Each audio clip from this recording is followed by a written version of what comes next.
Batman Haunted Night is a beautifully constructed set of snapshots into the mind of Bruce Wayne and what drives him, all with the backdrop of Halloween. It gives us a lens into the antics of who Batman has to take down, and how he learns more about himself through contemplating fear, madness, and his own ghost.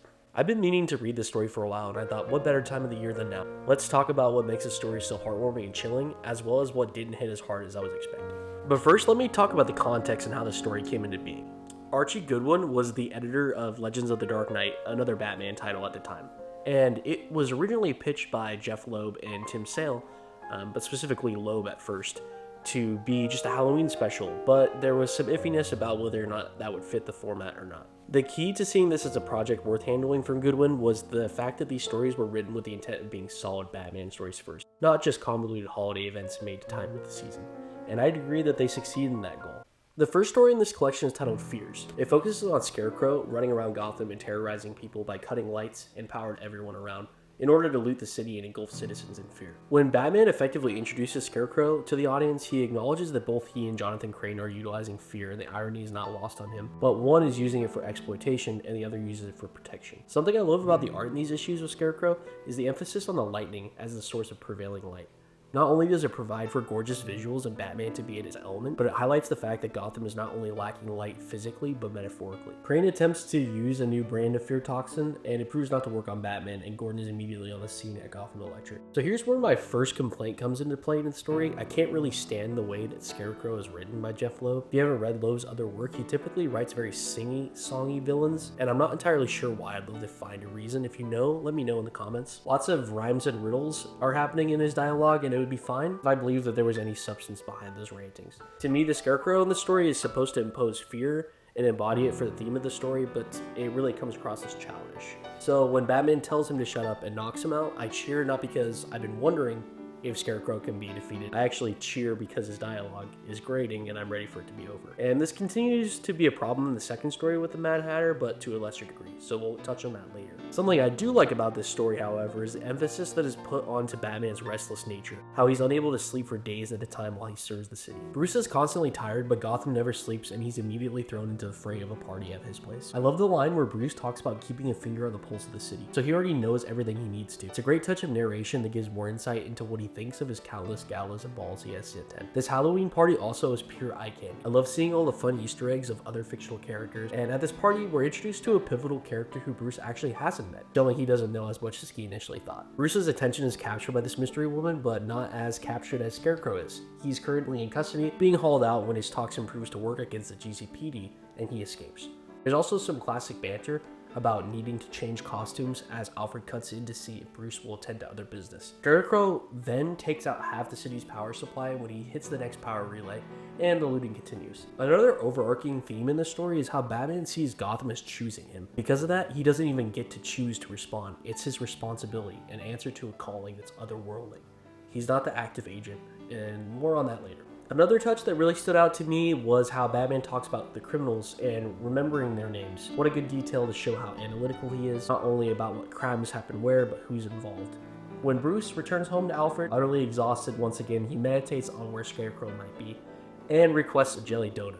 Now we know Bruce's true midnight, early AM snack of choice. Before Bruce gets some well-earned sleep, the mystery woman from the party returns and introduces herself as Jillian Maxwell.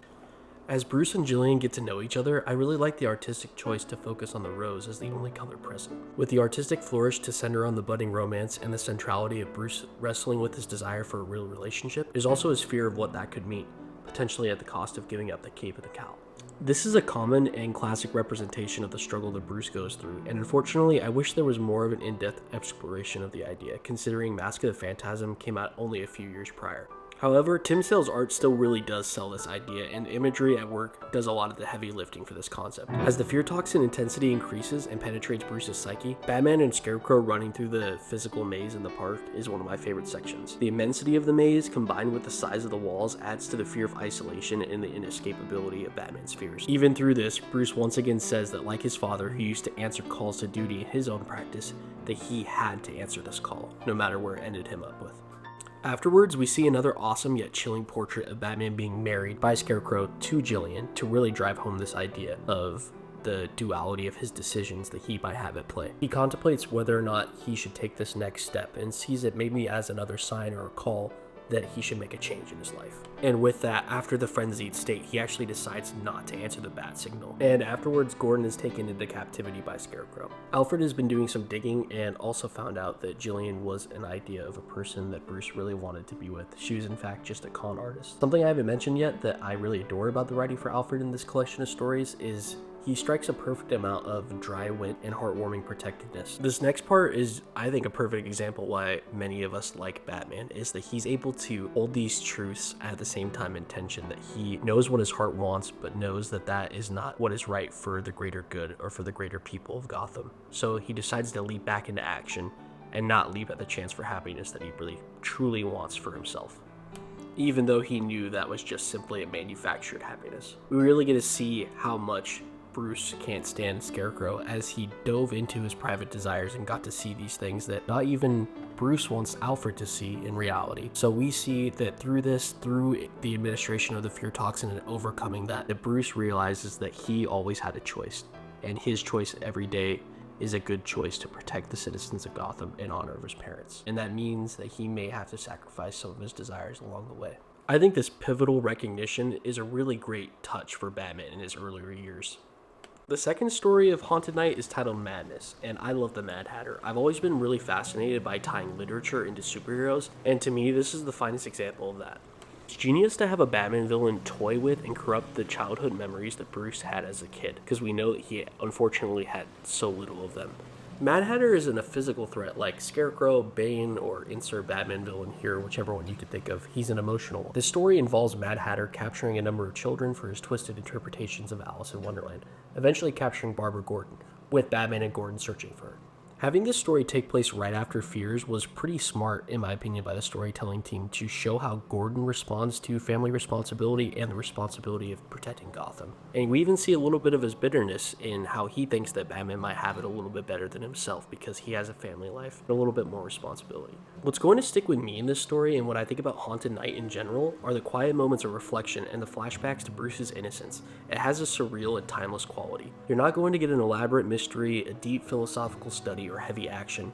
It's really about the emotions and the psyche of Batman, as I've hit on countless times now. And that's not a bad thing whatsoever. It's really just not what I was expecting after putting off reading the story for such a long time. After reading The Long Halloween or Hush or other examples over the years for Batman, I expected a grandiose epic, but what I got were really just smaller vignettes. The standout panel to me in this story is definitely when we see Bruce's mother hovering over him as Batman in Crime Alley. This clear artistic nod to the legendary Michelangelo sculpture of Mary and Jesus is a beautiful representation of the sacrifice Batman gives to the city, and to me as a Christian and someone who appreciates that particular work of art, it was a striking piece to remember. I even got to see the sculpture in person this year, which made that panel hit even harder. So it's moments like that even though the beat-by-beat storytelling might leave something to be desired for me, I'm still able to really connect with the larger story being told. Seeing Batman overcome the hatred of Mad Hatter's perverse performances, which once tainted his precious memories with his mother, might be my favorite moment out of all of these three stories. Watching Bruce, out of his entire library of books, choose Alice in Wonderland after Hatter's defeat is a panel that will stick with me for years. The rain-soaked peacefulness of Bruce sitting by the window, reconnecting with his mother through that story, just screams quintessential Dark Knight. The final story is titled Ghosts, an homage to Charles Dickens' A Christmas Carol. Honestly, I'm pretty disappointed to find out that this was the shortest out of all three of them, because I think it had the most potential overall. To begin this story, Batman stops the Penguin spree at a public event, and after handling the chaos, he retrieves a particular necklace from Penguin's theft. After another tireless night out, Bruce returns to the manor and he believes he's seeing things, echoing the sentiment that this will always feel like his father's home and not his own. He's merely the keeper of it. As Bruce lies down to sleep, he's confronted by a manifestation of a spirit, which appears as his father's ghost, giving him a warning of what a life as Batman will be like. The spirit states that those chains he has accumulated came from his years diving into his own job, and he fears Batman's will be far greater than his own. Another great visualization of an internal struggle of the soul. The three ghosts in this story take the form of Poison Ivy, Joker, and a deathly Batman himself. The concept had so much potential, but each learning moment, I believe, goes by so quickly. It felt more like a pitch that was turned into a single issue. I believe each different spirit should have had an entire issue dedicated to itself, and I think it would have given Tim Sale even more opportunities to really showcase his visuals for an entire Christmas Carol theme. Still, the parallels between Bruce and Scrooge's greed in the story was a really nice touch. What the spirits do briefly touch on, though, is whether or not Batman is truly honoring his parents, whether he's someone who's truly frightening, and whether or not his legacy as Batman will outlast him. We see that when he wakes up, though, through these trials, he has been thoroughly changed. It's interesting to see in early career Bruce realize that the way he handles his funds purely towards protecting Gotham through Batman is misguided. Presenting himself to the public in a more closed-off manner also harms his image and reputation. It's great to see him correct it, but I would have liked to see more narration and internal monologue exploring this change.